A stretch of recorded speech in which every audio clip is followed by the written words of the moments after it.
Hi friends, ఈరోజు మనం password protection LOP ఎలా ఇన్స్టాల్ చేయాలో చూద్దాం. దాని ప్రోగ్రామింగ్ పాస్వర్డ్ ఎలా మార్చాలో చూద్దాం. LOP with password normal 24 supply ఇచ్చిన తర్వాత మనకి డిఫాల్ట్ పాస్వర్డ్ అనేది 0000 ఉంటుంది. కాకపోతే కీప్యాడ్ యాక్టివేట్ చేయాలంటే స్టార్ ఒకసారి నొక్కాలి. తర్వాత 1 2 3 4 ఇట్లా మన గ్రీన్ ఎల్ఈడీలో వచ్చి ఇక్కడ మల్టీమీటర్ కంటిన్యూ వస్తుంది కామన్ ఎన్నో పాయింట్ దగ్గర. దాని తర్వాత మనం ఇన్ కేసు ఏమైనా పాస్వర్డ్ మార్చాలనుకుంటే *14*7 అప్పుడు మనకి గ్రీన్ లైట్ రెడ్ లైట్ ఇట్లా బ్లింక్ అవుతుంటుంది.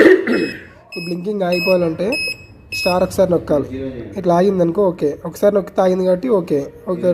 ఇట్లా ఆగుంటే రెండోసారి కూడా ప్రెస్ చేయాల్సి ఉంటుంది బ్లింకింగ్ ఆగేంత వరకు. దాని తర్వాత మనం డిఫాల్ట్ పాస్వర్డ్ పెట్టినాం కదా, అది ప్రెస్ చేయాలి. 1 2 3 4.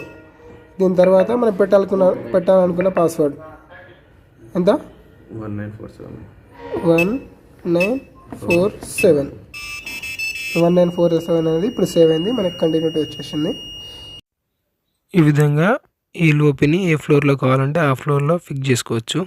వీడియో నచ్చితే లైక్ చేయండి, మన ఛానల్కి సబ్స్క్రైబ్ చేయండి. Thank you for watching.